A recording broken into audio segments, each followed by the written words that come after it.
Morgan MacArthur with Sauk County UW Extension.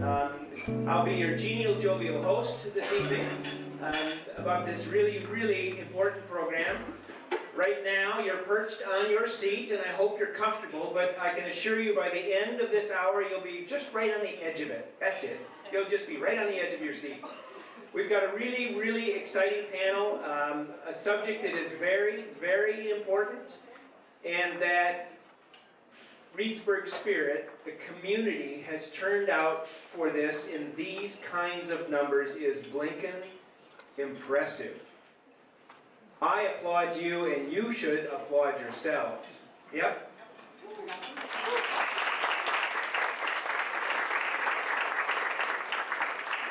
You responded in a really large way to our invitation to this conversation. And despite this weather, you know, they're talking about rain again. Can you believe it? And they say that the rain is coming as a result of a low pressure system. But we're sitting here, friends, because we're facing a high pressure system. There's a high pressure system that our kids are under. It's a high pressure world, higher than any of us could ever imagine. It's hyper connected and pressures and it's just very intense. And this drug deal is a big deal. I left Sauk County for a long time and circled back, and to my dismay, many years ago I read in the Baraboo News Republic, they said Sauk County has a drug epidemic, and I thought, hang on, that can't be right. Baraboo is my little bubble of bliss. That can't be true. And then I participated in the Sauk County Institute of Leadership through UW Extension, and we kind of got a backstage look at some of the things that are going on in the county, and I said, whoa, hang on, this is a big deal. And so a few years later, here I am working with Sauk County UW Extension, and tonight with you all, and it's a real privilege to be here. Our young people are the most vulnerable. They're developing physically, and they're developing mentally, and they're living in this hyper-connected world that's full of pressures and influences, key word there, the likes of which we can't imagine. And the predictable developmental things are there, right? All of that stuff with adolescence, it doesn't all have to do with braces. The need for peer approval, resisting authority as they probe the boundaries for their independence. And yet, as we had a conversation at the dinner table, and yet they still desperately need guidance and love. And the inherent risk-taking, thrill-seeking tendencies of adolescence. And you feed around the edges of that the allure of mind-altering substances and experimentation, and that's like a perfect storm. And frankly, there's cultural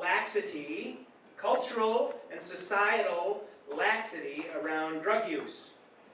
Wisconsin has the dubious distinction, and I'll cite my reference here from the Center for Disease Control's Behavioral Risk Factor Surveillance System, and it determined that Wisconsin adults ranked either at the top or among the top three in three categories related to consuming alcohol.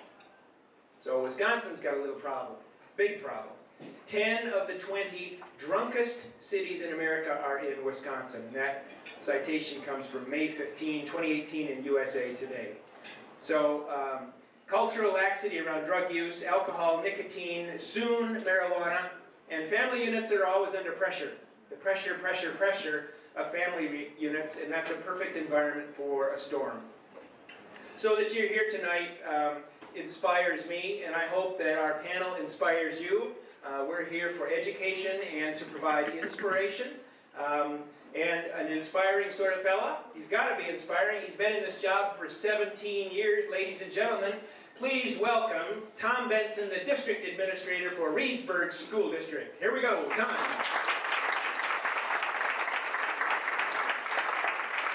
Thank you very much. I'm really proud that our organization has had an opportunity to partner with these other groups to bring this information to our community.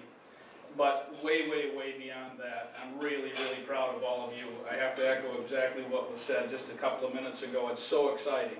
honestly, that so many of you are here tonight.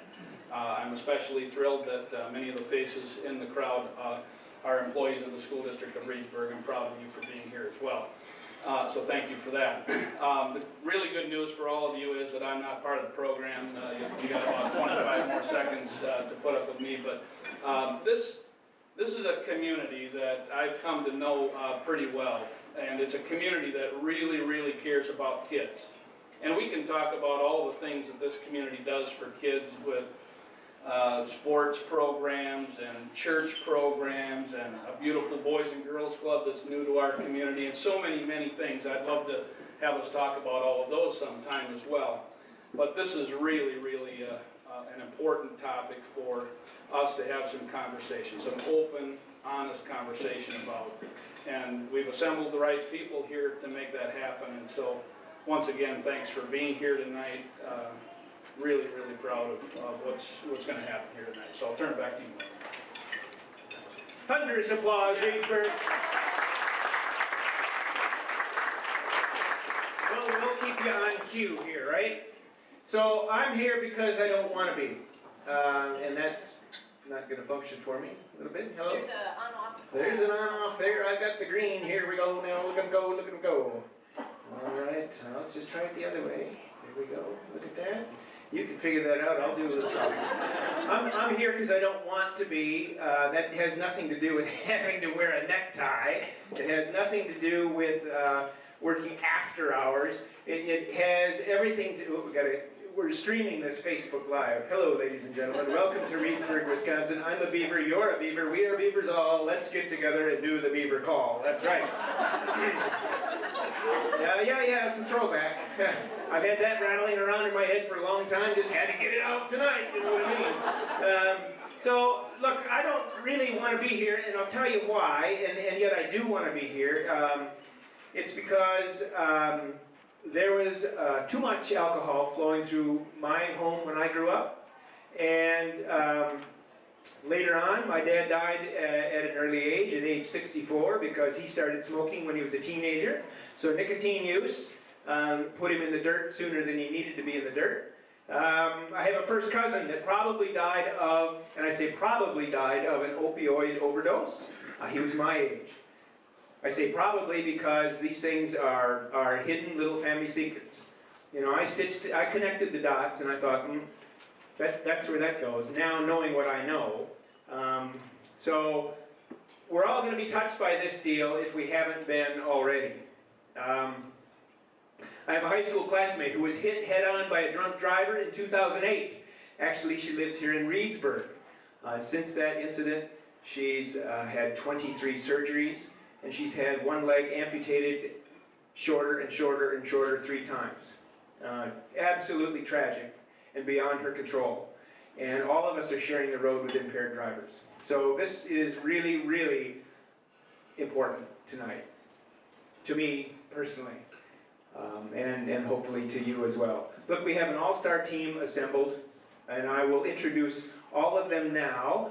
In the course of this panel presentation, the grand plan is that they'll present their material. If you'd please hold your questions, jot lots of notes. If your pen happens to run out of ink or both sides of the paper aren't enough, we've got more. But hold your questions until the end, and then we'll rock and roll with the questions. So, to my immediate left and to your left here at the left end of the table, Dr. Drew Lakuta teaches human physiology at UW Madison. He has a PhD in biochemistry. Sarah Jesse and I went down to Lodi and put eyeballs on this guy who he was presenting to a health class in Lodi. And we said, you know what? If he can swim, we'll get him to cross the river and come into Sauk County, and we'd love to have him present in Sauk County. He's very enthusiastic. He's got a little problem, and he says his problem is that he knows too much. But he will share a very powerful message with us tonight. I'm really glad you're here. Drew comes from Oregon, Wisconsin, so he drove all the way up tonight to be with us, and he'll drive all the way back. He's going to drive all the way to Oregon, Wisconsin. Tara Noy lives here in Reedsburg. She's a Reedsburg native. She is the South Central Wisconsin Tobacco-Free Coalition Coordinator. She graduated from UW La Crosse in 2015 with a degree in community health education. Previously worked as a volunteer coordinator for Habitat for Humanity for Sauk, Columbia, and Iowa counties. And today she coordinates tobacco-free efforts in Juneau, Adams, Sauk, and Richland counties, where she brings health, education, and resources to the rural communities. Sarah Jesse is the health educator and grant administrator for the Sauk County Health Department. She's the leader and facilitator for the Sauk County Partnership for Prevention and Recovery. She organizes Narcan training, the reversal agent for opioid overdose, for the entire county. She can lift heavy objects, like the resistance people feel to a very important message. She's an amazing lady, and she's the one that has organized tonight's event in conjunction with the planning group.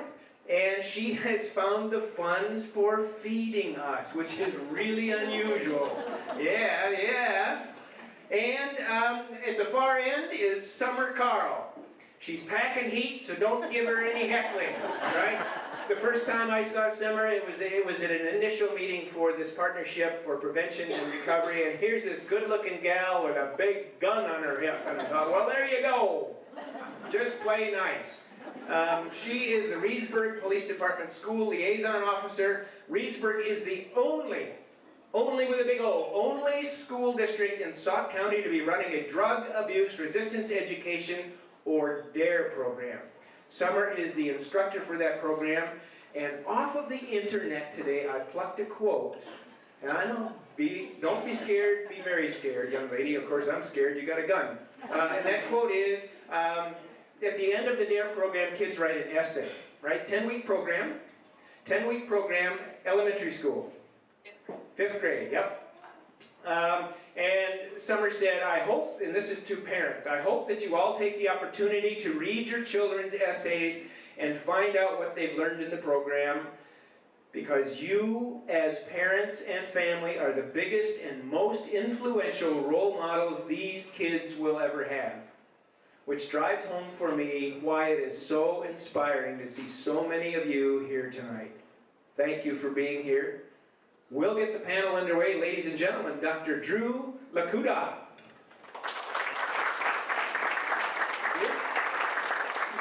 I kind of feel like the guy that had to follow Jimi Hendrix. What? I don't have any hair. All right. So, I was thinking about this particular evening, and it occurred to me, my parents, thinking, I know they had that moment long ago where they said, you just wait till you have kids. You just wait, you'll see. And I'm quite certain they had no idea, they had no way to imagine what it was going to be like to be a parent now. We are facing issues and problems and things that they could not have imagined that we were going to face. Parenting is especially hard right now. So what I want to do, what we want to do as the panel, we want to give you some information. We want to provide you with some means of talking with your kids, with your teenagers, about this really hard stuff. That's the main goal as we put it together. We have some questions that we're going to show. We're going to try to answer the questions. You should know that these first three that I'm going to try to give you information about, the source of these questions come, for years now, I've been talking to high school health classes across Madison and around Madison. And what we would do is we hit on the idea, they, especially teenagers, they have so many people talking at them that after a while you're just another voice, blah, blah, blah, and they tune out. We decided we'd rather talk with them. And one way to talk with them is to find out what do they want to know, what is on their minds. And so we solicit, the week before the health class, they submit questions over and over again. What do you want to know about drugs and alcohol? And these first three questions that I'm going to help you with are the three that come up, guaranteed, every semester, every year. These come up. So it tells us they're very important. So this first question, what's the most dangerous drug? And you got to know that hidden within this question, what they're asking is, what can I get away with? I understand drugs are bad, I get that. But the boundaries, where are the margins that I can play? That's really what they want to know. I'm here to tell you, to inform you, to help so you can inform them. In order to decide that a drug is the most dangerous drug, you're going to have to come up with criteria. and particularly criteria for harm. This is very, very difficult. People have tried, groups, think tanks have tried to do this, and it's very contentious, to say the least. You have to think about direct harm, there it is, direct harm to the user. So, it's a little small for my thumb, I got big fingers. The direct harm, you're talking about the injury, you're talking about death, you're talking about addiction. Those are the things that they most commonly associate because it's to the individual that's consuming the drug or the alcohol. The thing that gets very difficult is this, the indirect harm. This is the harm that's done to the communities, the families, the societies. This is where it gets really hard to talk about. This is where it gets very hard to quantitate. Think about last fall. There was someplace in Wisconsin, I don't remember where, there was a report of an impaired driver struck people that were collecting trash on the side of the road. A mother was killed. A daughter that was a Girl Scout, part of this group, was killed. How do you quantitate that? How can you decide how much harm was done? That's definitively indirect harm. But how do you count that? It's very difficult. So what you do is you get them talking about harm, direct and indirect harm. And then one of the things that they oftentimes ignore is what is the most used drug. And there, that's talking about accessibility. How easy is it to get this drug, this alcohol? How much can I skirt the law to obtain this drug or the alcohol? Turns out, in the most recent attempt at doing this, alcohol turns out to be the most dangerous drug. And that's something that teenagers are not ready for. They're thinking the cocaine, the methamphetamine, the heroin, the opiates. Turns out when you add up all the harm and it's really the availability issue, turns out alcohol can be the most dangerous drug. But please, what do your kids think? Allow them to make an argument for cocaine, for heroin, for opiates because of the epidemics that's occurring. Allow them to think about that and make that argument. But in the end, one of the biggest problems we have is the most used. Alcohol turns out to be the most dangerous drug right now. I think, it is my opinion, that marijuana, we're heading the same way. Marijuana is going to become like alcohol for the same reasons. Okay, so, next question. You drink, why can't I? Often heard as, why is the legal drinking age 21? They really want to know. They are not happy when we say, what's the law? They don't like that answer, and frankly, I don't blame them. They want to know, who decided this and why? So let's take a minute. This is where it gets a little sciencey. We have to talk about why the legal drinking age is 21. So in fact, the actual number that the scientists wanted, do you know what the number they actually wanted was? Anybody? 28 is a very good guess.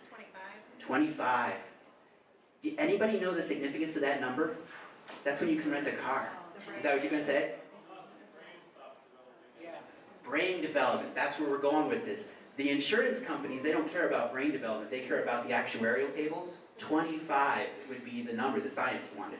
In any case, so real quick, and do write down questions if this is, all pun intended, goes over your head. The most recent brain research, it's all about the developing brain, the potential, the ability to have memory and to make memories reliable into adulthood. At 21, which was a compromise, most of the brain is done forming. 25 would be a better number, but 21 was a good compromise. Most of our brains at 21 are pretty much done, but they're not completely done yet. In any case, you have changes. So brains are made up of cells called neurons, and they form circuits.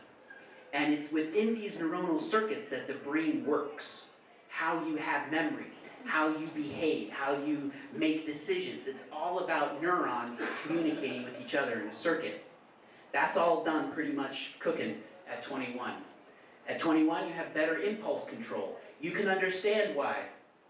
This is going to drive me crazy. You can understand why it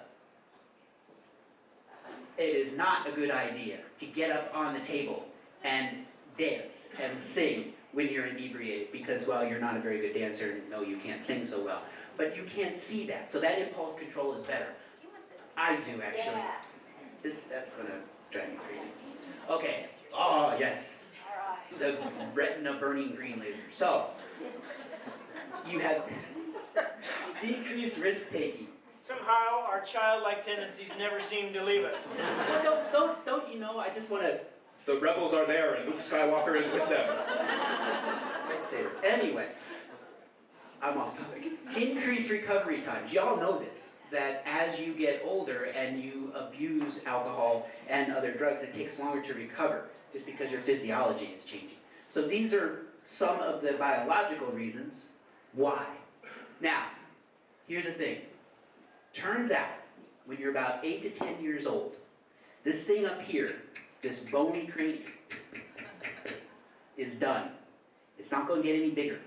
When you're 8 to 10 years old, that's as big as your brain can get. And so the size no longer changes. So when you say the brain grows, it's done. 8 to 10 years old, it's done. But what's going to change is the structural number of connections with inside.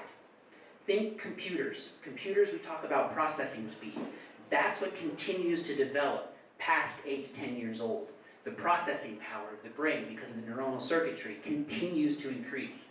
This is how you get to behavioral maturity. This is what's supposed to happen. Foreshadowing. What do drugs and alcohol impair most about our teenagers? This process. So, let me give you a little more detail. Think about, this would be an adult brain. So this is an adult brain, in particular the cerebral cortex, this outer part. In that cerebral cortex, that's where the gray cells are. Do you remember that when you were little, the old gray cells? That's where they are. And these brains, they're divided up into regions. So this frontal lobe, up near the forehead, that's where the true humanity comes out. Our ability to think abstractly, to make executive decisions about situations, that's the frontal lobe. Now the parietal lobe, more in the middle, that's where your somatic sensations, like itch. Think about this question. Can you tickle yourself? The ability to feel a tickle comes in the parietal lobe.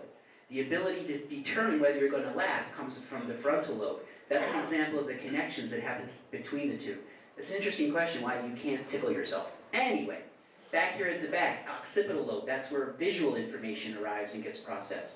Temporal lobe, underneath your ear, that's where auditory information arrives and gets processed. My point in telling you this is that there's always communication between the lobes, and it's the communication between the lobes that leads to your behavior, your humanity. So the connections are important. All right, if this is an adult brain, this is a young teenage brain. What we have here is, you'll notice right away, the structures that are colorized, they are down deeper. They are lower. It's called the lower brain. These colorized structures of the brain, they make up something called the limbic system. This is also known as the lizard brain, because it's a lower brain. Turns out, most of your life into your teenage years, this, not the frontal cortex, this is what's driving your behavior. This is what's driving your life, your physiology. This is exactly what you need to do as a teenager. You need to move from the lower lizard brain to the higher frontal cortex. That's what's supposed to happen developmentally. And in order for that to happen, connections between neuronal cells have to occur. So it's important to say why we think that the limbic system, the lizard brain, controls those early years of life. It is said that in this limbic brain, we have the main seats of learning and memory. You need to learn how to survive. You need to learn and make memory of how to go move out and leave your parents. Biologically, that's what our kids are supposed to do. They're supposed to leave us. And in order to do that, they have to learn how to survive and leave us. They're going to make memories, and that's all going to be in the limbic system. It's in the limbic system that they have emotions. Have you ever considered this question? And it might come up with your kids. Why do I feel happy? Why do I feel sad? What's the point of emotions? Why can't I just be happy all the time? Turns out you won't make a very good survival organism. You need to know what makes you happy. You need to know what makes you sad. These things are so very important for your survival. That's the limbic system, the lower brain. Appetite's literally what you eat, what you like to eat, and how do you go about getting it. That's independence. And hormonal integration, which, yes, that is the sexual reproduction part, which is a whole nother night. In any case, what's supposed to happen is our kids in the teenage years, they're supposed to leave the lizard brain behind. They're supposed to go into a frontal cortex and become executive, decision-making, behaviorally mature adults. That's what's supposed to happen. In order for that to happen, these connections that I'm speaking about, neurons, neuronal cells, need to make more connections with more neurons. And to this day, I've been a scientist for a long time, it still is astounding to me. We say neurons are connected with each other. But in fact, there's no touching. There's no physical touching. There's the daughter on the right, there is the son on the left driving down the road, they're in the car, there's no touching. No touching, don't make me come back there. They are not physically connected, and yet they're connected somehow. Turns out it's these gaps called synapses that release chemicals across these gaps. You may have heard of these chemicals. They're the neurotransmitters. Ever heard of serotonin, dopamine? These are the neurotransmitters, the chemicals that allow neurons to talk to neurons. And so when we talk about connections, we're talking about making more of these synapses, allowing more of these neurotransmitters to communicate with each other, cells with each other. So that's what's supposed to be happening as we go through the teenage years. The teen brain is going to increase some connections, it's going to decrease others that you don't need for survival. My point, bringing this home so that you're walking out the door with an important message. The alcohol, the drugs, they interfere with this process. This connection between the lizard brain and the frontal, the higher brain. And I am no longer the parent that when my son does something stupid, I strike the forehead and say, oh, what were you thinking? I know what he was thinking, lizard brain. Now you do as well. But in any case, there you go. In any case, it's not so much the short-term alcohol and drug consumption, it's more the long-term, the abusive, the binge drinking for our teenagers. That's a big problem. Because it's kind of in their face, but it's the truth. How they self-identify is very powerful for us. If you say to this person, how do you self-identify? Are you an artist? Are you a musician? Are you an athlete? Are you an academic person? You like books? The truth is, teenager, if you are abusing the drugs and the alcohol, 16, 17, 18 years old, you can't be the athlete you want to be. You can't be the musician that you want to be. And again, that seems a bit harsh, but it's the truth. When you are consuming the drugs and the alcohol, teenager, you are not having the same brain structure as you would if you weren't connecting them, or consuming them. Do you see what I'm saying? Are you with me? Say yes. Yes. Yes. Well, that was reassuring. Okay, look. It's Reedsburg, dude, they get it. You and I need a tangible way to get this message across to the teenagers, one that they can fully appreciate. And it turns out we have one available to us now. This has come out in the past couple of years. This comes, I was sitting at a seminar, a psychiatry seminar, and they were talking about brain imaging. If you're not aware, it is simply amazing what they can do with brain imaging now.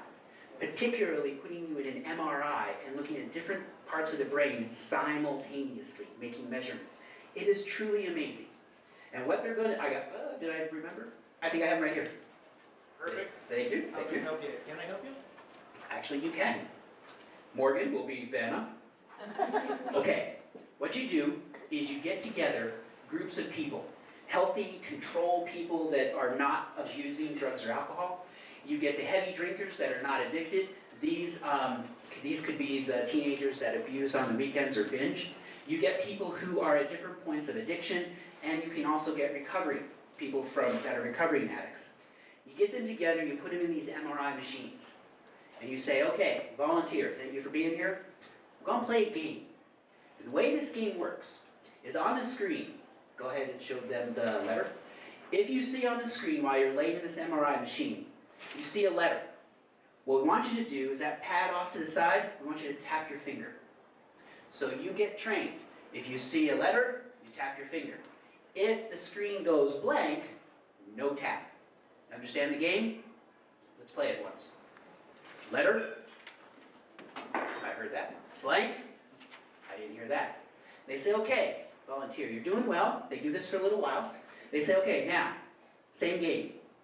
Only now, if you see a letter on the screen that's circled, no tap.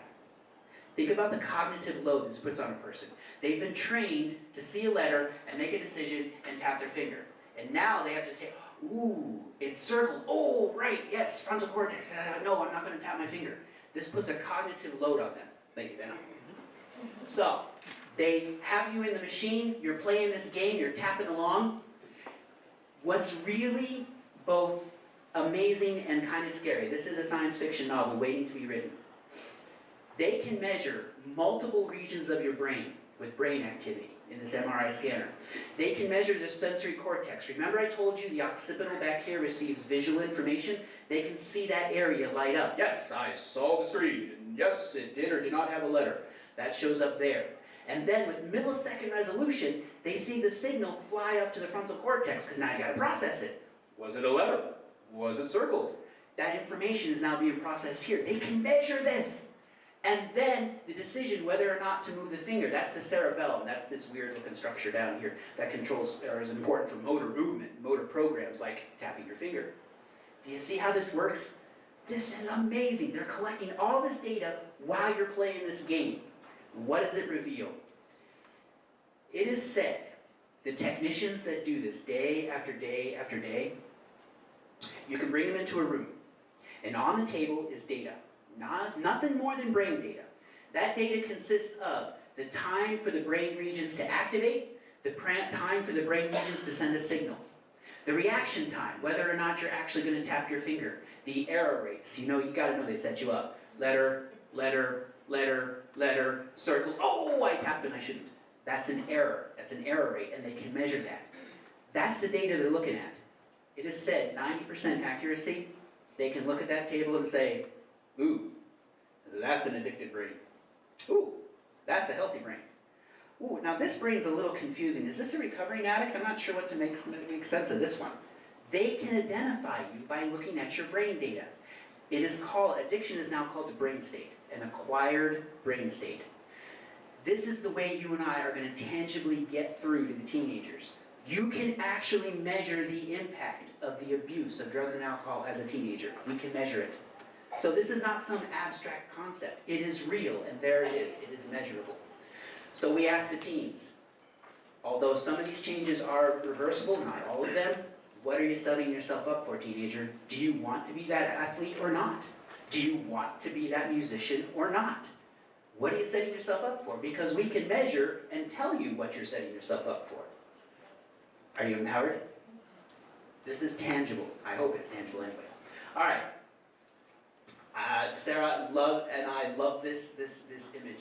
The idea that the drinking age is 21 ultimately comes down to you're building a structure. You're building your brain. And if your brain has walls that are a little crooked, a little off-center, or your roof isn't exactly lined up to the angles it should be, your structure is not so very solid, is it? So that's a great, great analogy. It's like building a house and you want the underlying structure to be appropriate. That's why, teenager, you need to lay off the drugs and the alcohol till your brain's done cooking. You ready for that answer? Say yes. Yes. All right. How am I doing? I'm doing okay on time? Okay. So, last question. Marijuana is safe though, right? Come on, they told me. Marijuana is okay. It's not so bad. All right. They are lying. And this is sometimes after teaching for so many years, I'm really good at controlling myself and staying neutral. But sometimes when a teenager say things like that, it becomes difficult because you're just like, no, they're lying. And I actually pushed one of the classes recently to talk about why these messages are coming through. And they hit on the idea accurately. It's economics, people. They don't give a lick about the health of our kids. It's the economics. I'm driving down the road a month ago. What do I hear on the radio? You can buy stock in an upcoming marijuana growth area. What the heck? What? No! People, this legalization of marijuana, yes, it will decriminalize it, but we are selling out the health of our kids. This is very, very troubling to me. And it's all about the economics. They don't give a lick about the health of our kids. Marijuana is not safe. Yes, it does harm them. It is a gateway. You gotta know if your teenager gets hooked on the marijuana, 16, 17 years old, by the time they're 19, that's not good enough anymore. That's boring. It's a gateway to the more pernicious stuff that we really see death and injury occur quickly. Habituation. Marijuana is so good at making you habituated to the point where people cannot function unless they first smoke that joint because they're habituated to it. Yeah, it's like our cup of coffee. You know, for me, I have to have my cup of coffee. It gets to the point where they cannot function normally without first getting high off the joint. And that comes from the rewiring of the brain. The brain wires itself to be dependent on the presence of the THC from the marijuana. It is just, oh. Yes, memory is impaired, and especially it builds up. The impairment to memory builds up. And you've got to know some of those characterizations of the people that have smoked marijuana for a very long time. They get to be 30, 40 years old, and there's that characteristic Hollywood depiction of them. It's kind of accurate, because they do have severely impaired memory and learning. Do not let them tell you that creativity, yes, it may harm my lungs, and yes, it may harm my memory. But you know what? I'm more creative. No, you're not. They always want to bring this up, and it's wrong. If ever they bring up and actually show you the citation that suggested this possibility, that is the singularly worst scientific study ever done. I'm pretty sure it was done by people that wanted you to buy the marijuana. No, your creativity is not. It is impaired. It is not left alone by the marijuana. Okay, finally for me. I really feel strongly about this.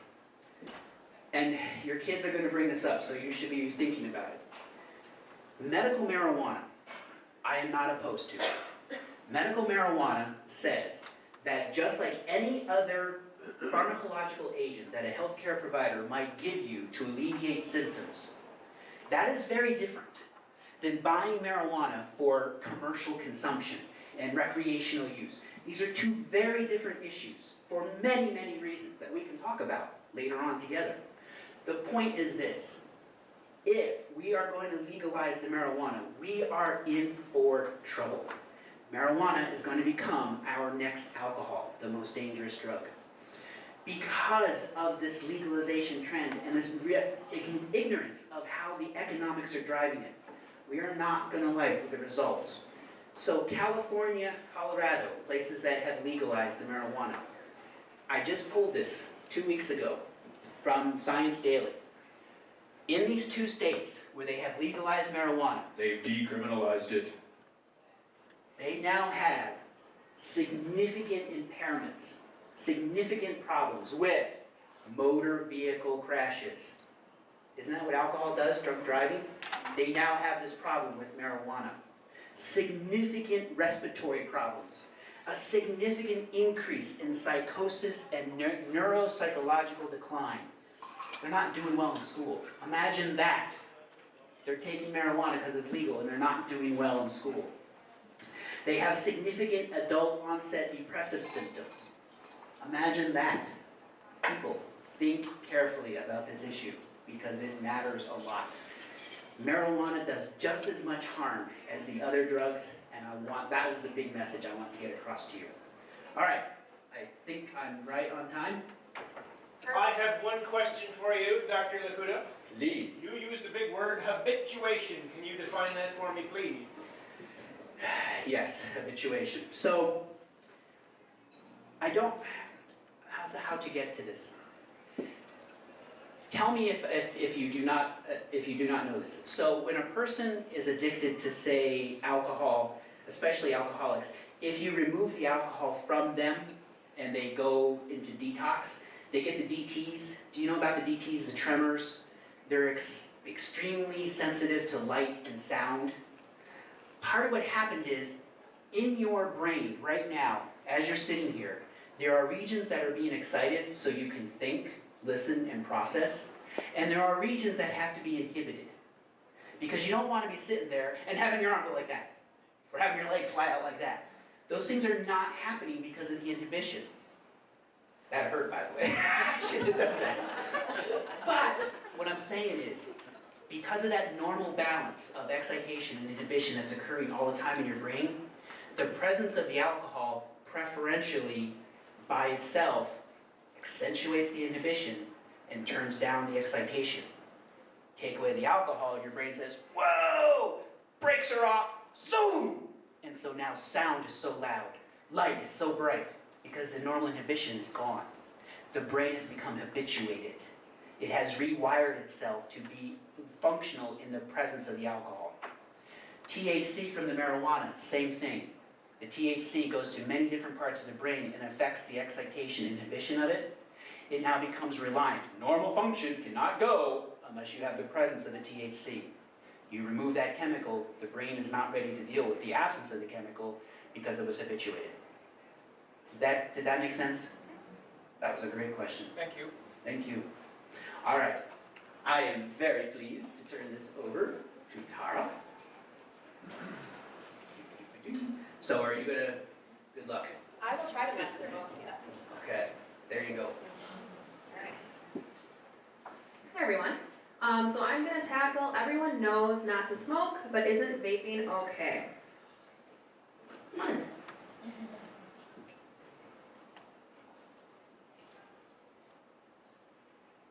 Maybe I will. All right. So this is actually a poster from the FDA that your school's got. Because we know that the most common place to vape in schools is actually in the bathrooms. So we have this nice catchy saying, strangely enough, some students come here to put crap into their bodies.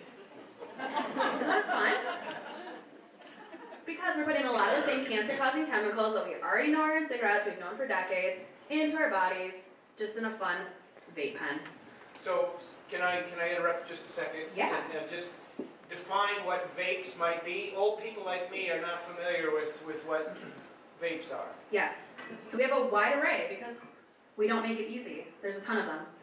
So if you look at the bottom here, you have traditional, basically what started out around 2010 here, looked like a cigarette, great way to get away with smoke-free air law.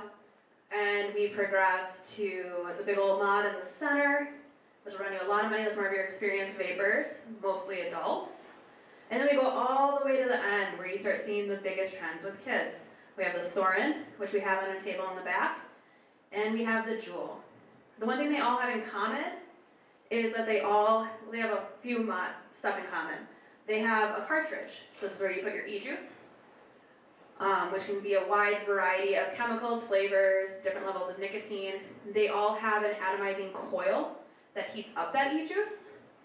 That is where we risk getting exposure to some fine metals like nickel and lead, because these are really poorly made, unregulated products that chip off into your e-juice and actually then into the aerosol you breathe in. And they are battery operated, and they have a lot of explosions because, again, they're not regulated, they're poorly made, they're coming from all around the world. There's hundreds of companies in this game, and currently the FDA is not looking at that. So this is, you want to go back to the first? Yeah.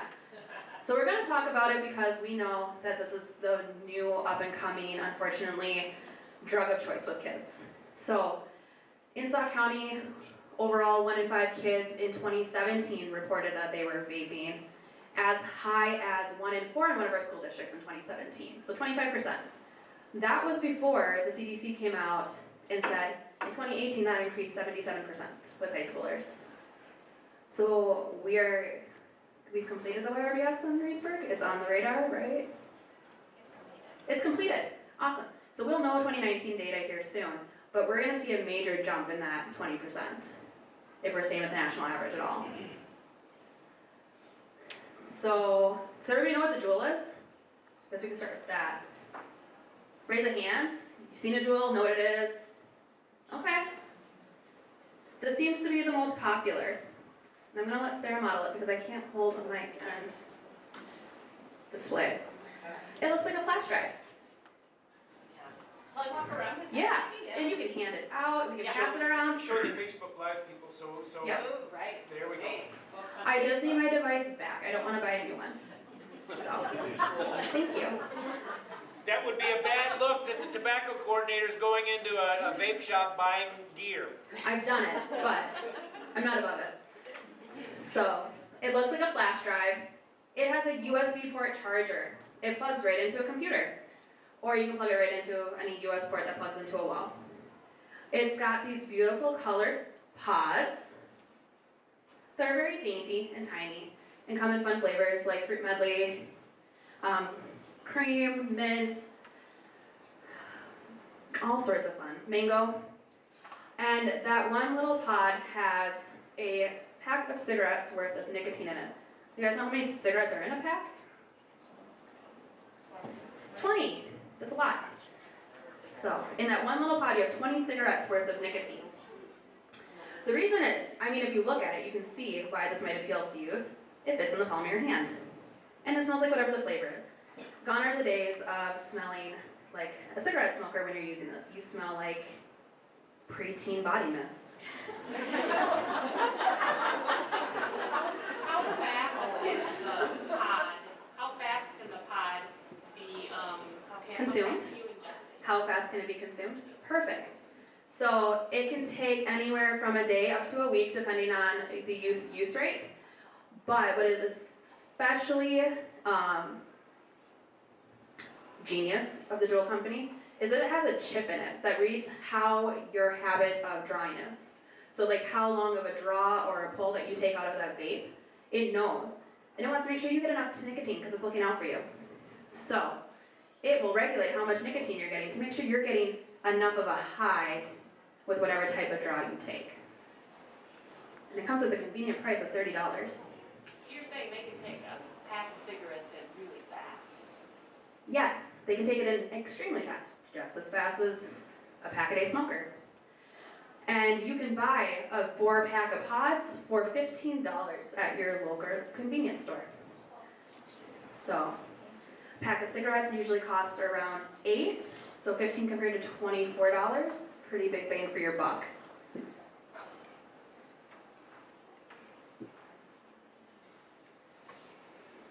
And we call them vapes even, we've been sold a myth. Everybody thinks it's vapor. What do we think of when we think of vapor? We think of water vapor, or humidifiers, right? It's actually aerosol. It's got a ton of chemicals in it still. Yes, less than cigarettes, but I think we'd all agree we don't want our kids smoking cigarettes either, right? So, it contains chemicals like nicotine, diacetyl, acetone, benzene, nickel, lead poisoning is a thing, cadmium, all these fun ingredients. And we're going to kind of go through them quick on what you might know these actually for their active use. So benzene is in explosives and gasoline, found in most e-juices. Formaldehyde, anybody have flashbacks to when you dissected frogs and that great smell in the classroom? That's formaldehyde. Acetone, nail polish remover, degreaser. The biggest fear of nail polish remover, I don't know, one chemistry teacher told me that it would adhere my contacts to my eyes. I really don't want to be inhaling that in my lungs. Propylene glycerol is an antifreeze. Phenol is in herbicides. If you notice the gear that the gentleman is wearing to spray that into the air when we are actively putting that into our lungs. Toluene in glue and paint thinners. And diacetyl. Diacetyl is probably the one that we know the least of. It's really well researched, but I don't think it's one that catches our radar much. So diacetyl is actually unique to vaping because it's in the flavoring.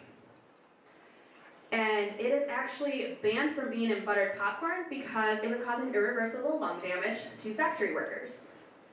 Because it was causing this irreversible lung damage, we said that's not great, let's get that out of popcorn.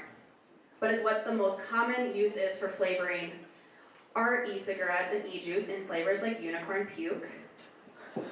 It's a real one, don't you want that? Yeah. But it's not targeted at kids. And this is what it can actually do to your lungs. So if you see how constricted that airway is now, and this is irreversible. So when you work with a smoker and they quit and you celebrate every 24 hours, day, week, month, and up to 15 years, they can reverse the majority of the damage they've done to their lungs, which is great. We're seeing teens, 20-year-olds, with popcorn lung, and there's not a way to reverse that. And there's not a magic number of how much you have to use an e-cigarette to have this result. So this isn't something that's going to catch up to you when you're 70. This is something that can have a lasting impact on you now. And then of course, what makes everybody go back to e-cigarettes as a kid is nicotine. So nicotine is the addictive chemical in tobacco, except now a lot of vape companies are lab manufacturing it because it's healthier for you, they're telling us. We created this nicotine in salt, so it's not tobacco, which is a really horrible loophole for a lot of our tobacco laws because it's not from the tobacco plant, it's just lab-created nicotine. So, unfortunately, that's where we see a lot of loopholes around that. But it's also the third most addictive drug behind heroin and cocaine. Nicotine is incredibly addictive. And it has effects on our hearts, hormones, gastrointestinal, and we'll get into it a little bit, brain. So, e-cigarettes are not regulated at all by the FDA, and they can have a wide variety of nicotine levels. So I have this cute little bottle. It says Vape Head. Looks like the Great Warhead logo. Sour candies of my life. And it's called Smurf Sauce flavored because adults want Smurf sauce. I don't even know what it is. It has 25 grams of nicotine in that 30 milliliter bottle. Anybody a chemistry teacher or major out there? I have no idea what that means for potency. And I would assume most consumers don't. I have no idea. Unfortunate, the Juul, we know that it's a pack of cigarettes, it's consistent, they don't make a different level. But if you go into any vape shop and buy something at different potencies, we have no idea, the majority of us have no idea what we're actually consuming for a level, including kids. And then we're also buying into the fact that whoever created that, people who make a lot of money making addicts, is not lying to you. So that it's not a higher level. The issue with that in Wisconsin is it is totally legal for you to be under 18 and buy the Juul by itself. None of the pods. It is totally legal for you to walk into a shop and buy e-juice that says that it has 0% nicotine, underage. But who says there's no nicotine? Right? So, fun little fact. And this nicotine matters so much because, like Dr. Drew was talking about, this messes with the synapses. This messes with our brains fast when we're younger. So long-lasting effects that we know if we consume nicotine at young ages, we know it can lead to addiction, mood disorders, permanent lowering of mood behavior, impulse control, attention, difficulty learning.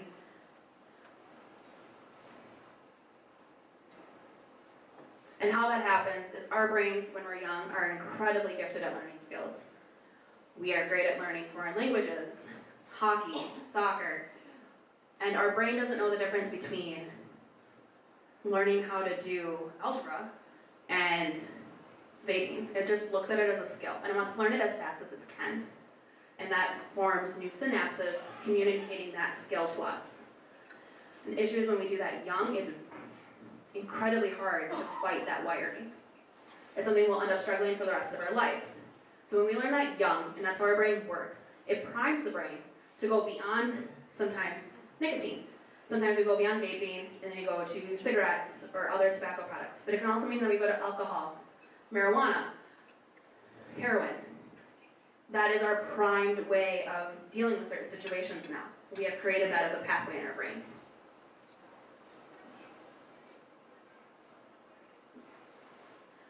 And that's the fact I was kind of talking about. We know that teens who vape are more likely to start smoking. We know that we're setting that up. So I love talking about vaping. We have vape products in the back, and I'll be around to answer questions both as a big group and afterwards as well, but I'm going to pass it off to Summer.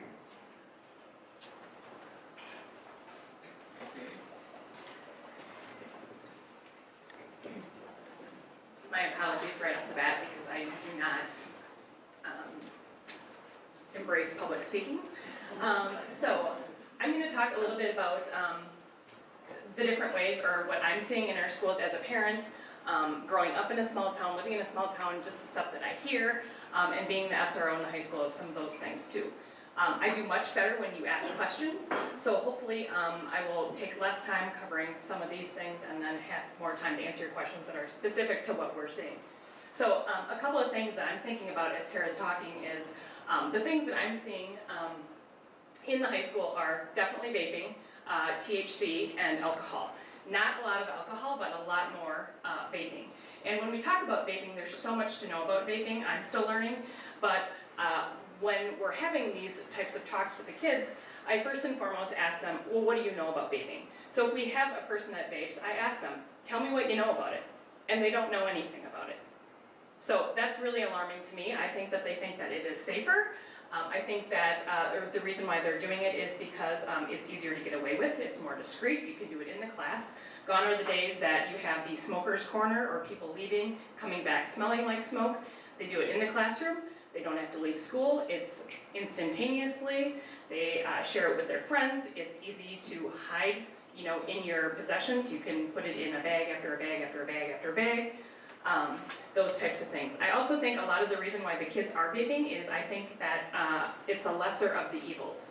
Okay, so if they are feeling that peer pressure, which I tell you that they are, it's the lesser of the three, the alcohol and the THC. So that's just what I'm seeing.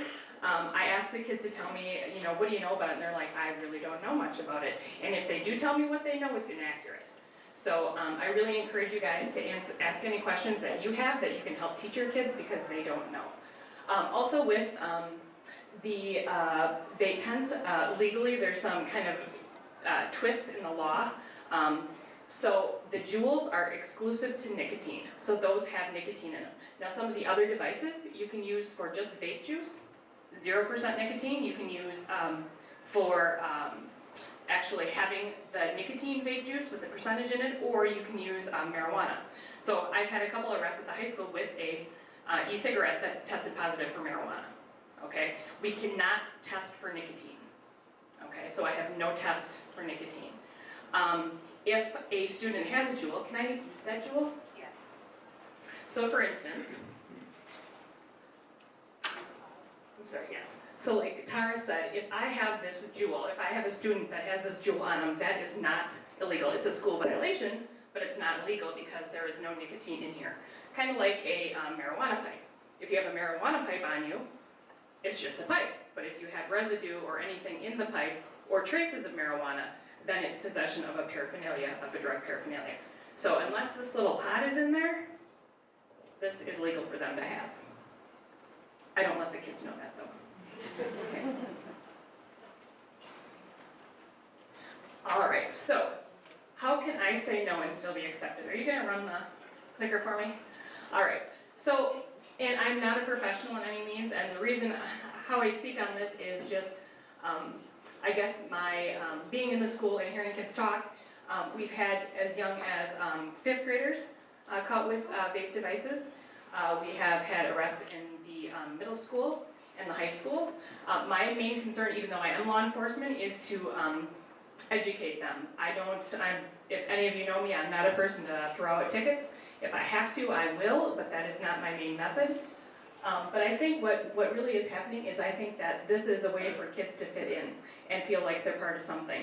What I see is it's every kid. It's a police officer's kid, it's a doctor's kid, it's the people that don't have any money and are, you know, maybe living out of a van. It goes across the board. There is no demographic to this vaping. Okay, so it doesn't matter who you are or where you come from or what you do, it's happening. So I encourage you to keep that in the back of your mind when you talk to your kids. Peer pressure is real. I don't think peer pressure is the same as peer pressure used to be. And it's really hard.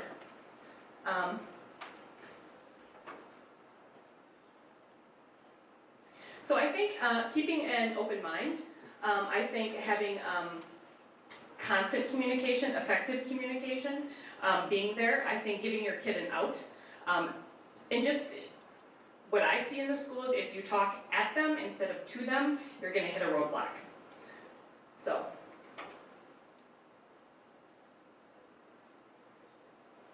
So these are some of the things that we teach in DARE. It's kind of funny because there's a lot of haters, I guess, for the DARE class, but a lot of people don't really know what DARE class is. It's changed a lot. So some of the things that are on this slide, which was not prepared by me, are the same tools that we use in DARE class. So some of the things, it sounds easy, and I tell the kids that not everything is gonna work. Maybe one thing won't work one time, it might work differently a different time, it might work in conjunction with something else, but there's always a way. And we need to empower our kids to tell them that they need to communicate it confidently. So that is the key. You need to communicate it confidently. All right, so what do? What does that look like? You just tell them no. You look them in the eye. Is that gonna work? Maybe, it might not.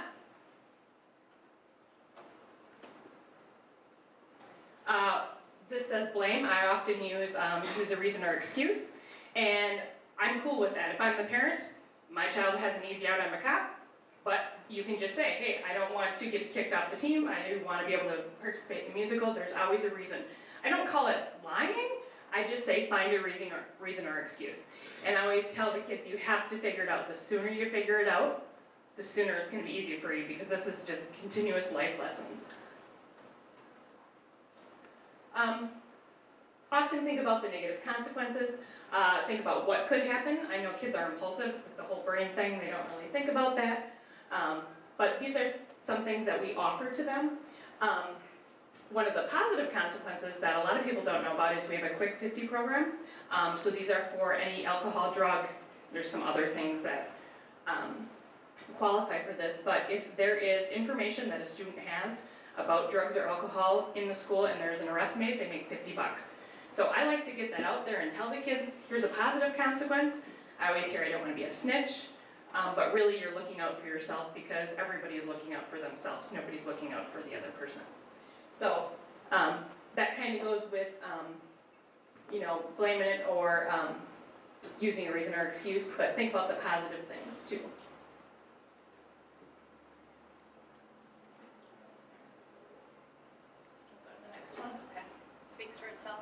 Yeah. Another thing we talk about is changing the subject. It sounds kind of simplistic, but it actually really works. Change the subject. We also talk about strength in numbers, so hang around with people that don't do it. I know it's hard in a group when there's somebody doing it and you just want to duck out, but it does work. Hang out with people that don't. I can't imagine that you have a freshman girl that would look somebody in the eye and say, no, I'm not going to do that because this is why I'm not going to do it, and give them all the facts. But one of these strategies, if you continually tell them, give them excuses, ask your children to come to you, maybe tell them that they're not going to get in trouble with you specifically if they keep that open, but to come to you as a resource to help them work through these things. Because we can talk and they can listen, or we can listen and they can talk at home, but when they're in the middle of that situation, that all goes out the window. So as much information as you can give them, I think is going to be the best strategy as parents to try to get these kids to make the best decision. What we're doing for education is, I know that Mr. Williams and Mr. Rath in the high school and the middle school are teaching some of this vaping stuff. I think a lot of people hear about it, but a lot of people don't know about it. That's why I would say a lot of you are here. The kids don't even know, so they're going to be doing these presentations in the class. The other SRO, Sammy Middlestead, is also going to be doing this for the Pineview kids as well, in addition to there, and then the 6th graders. So we have this information that we're going to put this out there.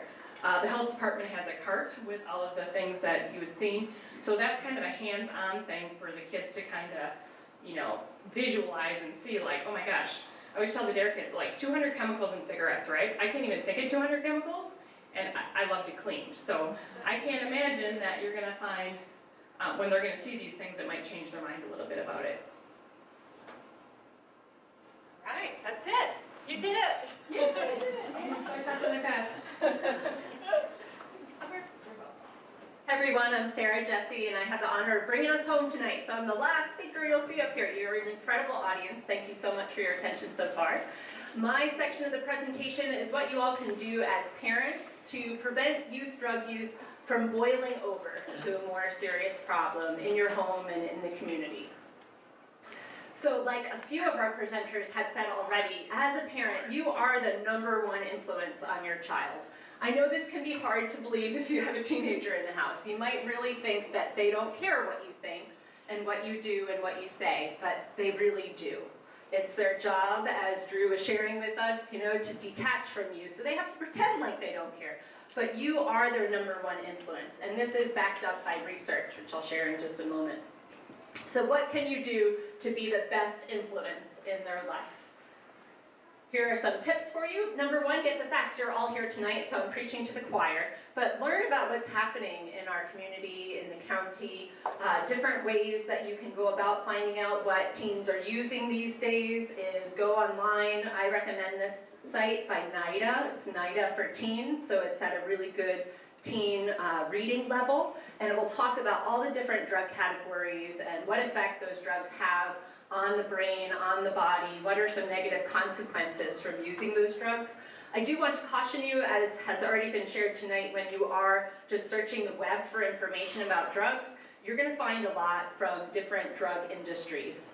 Like when I was looking for really great public service announcements on vaping, when Tara and I were going out to talk to youth, I found so many ads that were very professionally done by the vaping industry saying outlandish things like nicotine is not addictive. Like, who did this? You know, so look at who is putting out the information, because it looked very public healthy, and I'm a public health person, so I was like, this looks professional, this looks good. No, it was a 10-minute, YouTube video about how it's a myth that nicotine is addictive. And we know it's the third most addictive chemical in the world. So yeah, just look at your sites really carefully.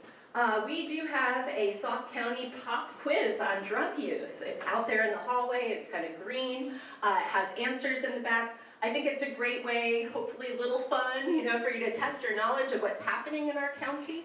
And also you could take that pop quiz with your teen and then discuss the answers. Like maybe they know more about drug use in our county and maybe you know more, but you all learn something together that could be a good conversation starter.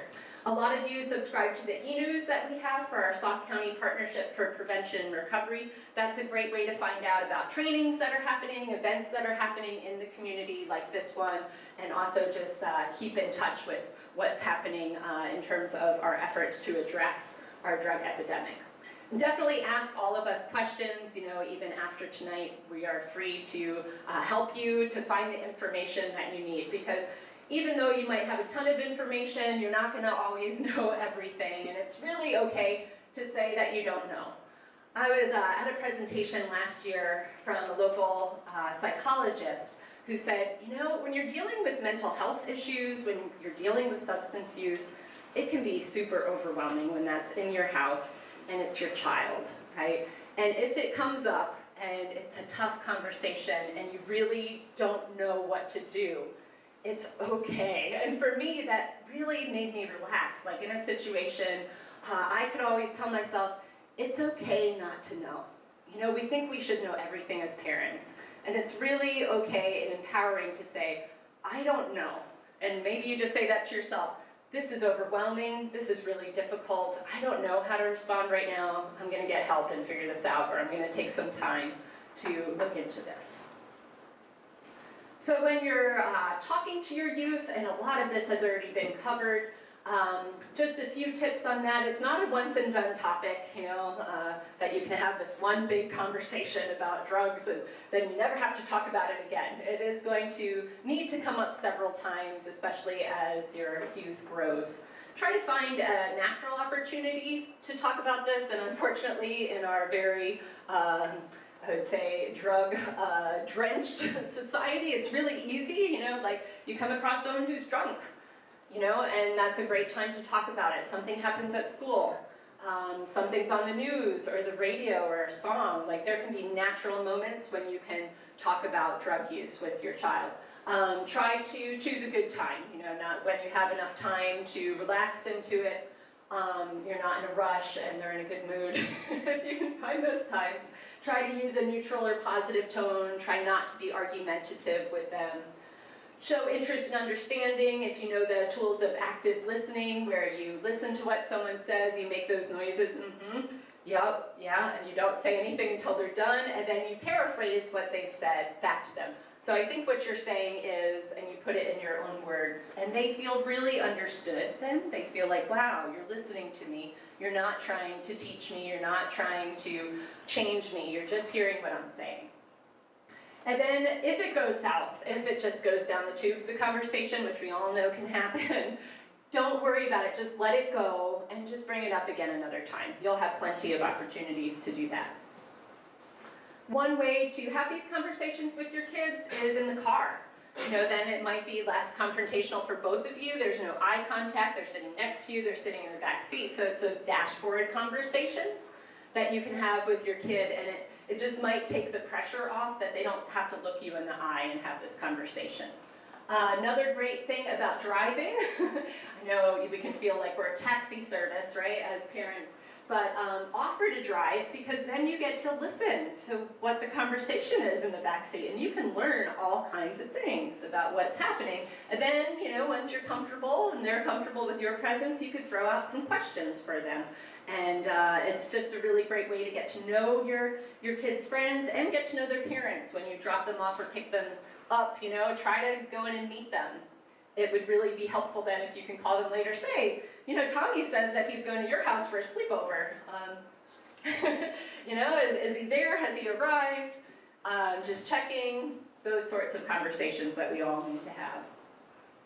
So monitor your kids' activities and their social media. Make sure they don't spend too much unsupervised time with peers if you can. And then this is the research I mentioned earlier. It's really important as the #1 influence in your kids' lives that you disapprove strongly of any youth use. It's super important, and research backs this up. Kids that believe that their parents disapprove of drug use are less likely to use. So it really makes an impact. If you disapprove, they won't use as much. So how do you disapprove? Of course, by saying no alcohol for you, you're not 21, right? That's one way you could do it. Support that minimum legal drinking age. Don't host underage drinking parties. Now I know it can be tempting, prom season, graduation time. Some parents think, oh, I'll just take all the car keys, I won't let anyone drive, and they'll all be safe. Well, as you've seen tonight, that's not enough. It's affecting their brains. It's affecting their development, and it's sending them a message that you approve of youth drug use. And that message really carries weight. So never host an underage drinking party. And you should know too, this is a new law in Wisconsin. It passed in 2017, so all over Wisconsin it is now illegal for an adult to provide a location for underage drinking. So even if you don't provide the alcohol, you can still be fined $500 for providing a location. And maybe that location is your home, or a hotel room you rent, or a boat party, or a cabin, anything like that. If that location is under your control, you need to take steps to make sure alcohol is not being consumed by youth on those premises. So our law enforcement is going to enforce this law. They've shared that, and they are enforcing it, I should say. Also know that you can be held liable if there are any accidents, injuries, damage on property that you own and control, and this is not covered by your homeowner's insurance. So that could potentially be crippling. So take the parent pledge, oh God, say that 5 times fast. I have to find a new way to say that. Parent pledge that you won't provide a location for underage drinking. This is a campaign that we're getting started, hopefully this spring. Not in my house, we'll have some yard signs up. We hope to get it out next month in time for prom and graduation season, so stay tuned for that. Definitely in your home, have clear rules and consequences for violations of your rules and for your drug policy. And then you can restrict access to drugs. These are all things that you can do that we can help you with at the health department. If you have a garage beer fridge, I know I have a fridge in my garage that has beer in it. And my garage is often open. I'm not going to tell you my address. But a lot of us have that in Wisconsin, and kids know that. And so they go garaging, right? They go from one house to the next, and they steal a few beers. And who's going to notice if a few beers are gone? I'm not going to notice. So if you have that well-stocked, especially garage fridge, and it has beer in it, do lock it up. You can also lock your liquor cabinet. So we have these locks that are available for you all. They come in black and white, and they have that padlock in the middle, and they're out on the table there for the health department. That was the first table where you checked in. And then in terms of prescription drugs, if you have any controlled prescriptions, controlled prescription medications in your home. So these would be the most popularly abused prescription drugs are, of course, painkillers, your opioids, Percocet, Vicodin, those sorts of things. Also, any anti-anxiety drugs, any sleep medication, sleep-inducing drugs, and ADHD medication. Some people might be surprised that that is abused by our youth in Sauk County at the same level as opioids. So people are taking their friend's ADD medication because it's a stimulant. So if you have any of those drugs, we really encourage you to lock them up. We have free lock bags, we have free lock boxes of various sizes that we can give you. And then once you don't need medication anymore in your home, please dispose of it. We have a magnet out on the table that advertises all the locations in Sauk County where you can drop off your prescription drugs. It's basically all of our law enforcement agencies have a collection site there. So yeah, contact us with any of those ways that you can restrict access to drugs.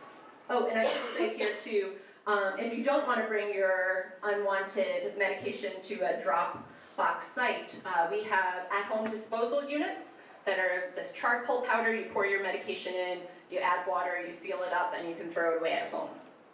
So one more thing you can get from us. Know your drug paraphernalia and drug jargon. We have a hidden in plain sight display that you all walked by on the way in, so feel free to visit that again. This is ways that you can become a better detective, to look for ways that youth might be hiding drugs or using drugs. There's also a really great website that has an interactive display like we have out there that's called Power to the Parent. So I encourage you to check that one out. And finally, know the warning signs of youth use. So these are ones like students become apathetic. They used to be into school or into sports and now they don't care anymore. Their schoolwork, home life, relationships suffer. They lose interest in things they used to enjoy. Look for changes in eating and sleeping patterns, changes in friends, changes in language that they use, or changes in social behavior, like becoming really isolated or reclusive could indicate drug use. It might also, all of these things, just definitely want to say, don't necessarily indicate drug use. And it could be, though, that there might be a mental health issue coming up for your child as well. So just keep all that in the back of your mind. Also look if they're transporting drugs, they might be hiding it and making some interesting gestures with trying to get out of the house with things. Other signs of use around the house, if you have items of value that are missing, be very aware of that, or items appearing without knowing where they've come from, might they be selling drugs, and keep track of your prescription pills. So we ask you to lock it up, monitor it, and get rid of it when you're done with it. And of course, if you do suspect drug use, get the person connected with treatment. We have here in Sauk County many private providers, different levels of insurance, or insurance carriers, so we do have resource lists for you outside. The Sauk County Department of Human Services has a table here tonight, and they will help any Sauk County resident with outpatient treatment for substance use and mental health. They have crisis services, 24-hour hotline for crisis, also walk-in hours, and then we have a medication-assisted treatment helpline for opioid use specifically in our county. And I do want to encourage you, even though we're talking to you as parents, I know you're around a lot of youth though, it might not be your own. I had a parent approach me last week and say, I have a friend of my child who I'm very concerned about, and how can I have that conversation? And I would just encourage you, if you can, if you feel comfortable to have that conversation really with any youth. Because the biggest difference you can make in a child is saying, I'm here for you, I see you, I value you, and I want to get you help. And if that child is receptive to that message, then you have become their hero. A lot of us turn to drugs and alcohol because we're self-medicating as youth. We find life, as Morgan was saying, very challenging, very intense, very stressful. So they might be self-medicating in addition to all the peer pressure and other things that are going on. They might have trauma in their lives. We also know that people who become addicted often have childhood trauma, child abuse and neglect, or problems with parents being having substance use disorders or being in prison, etc.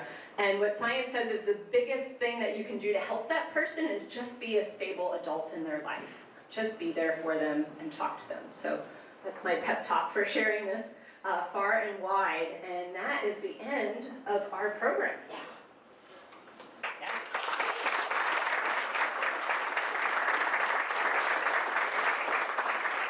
So as Sarah closed off, it's so important to be there, and that's yet another great reason to applaud you all, to look at the number of people that came out tonight, because you are a community, and that's just inspiring. Now, we've got time for questions. Feel free to depart. There's one, she's slipping out. She just slipped out the door. Okay. You think you're getting away. We saw you go. So feel free to leave. Of course. That's right. Under the cloak of darkness.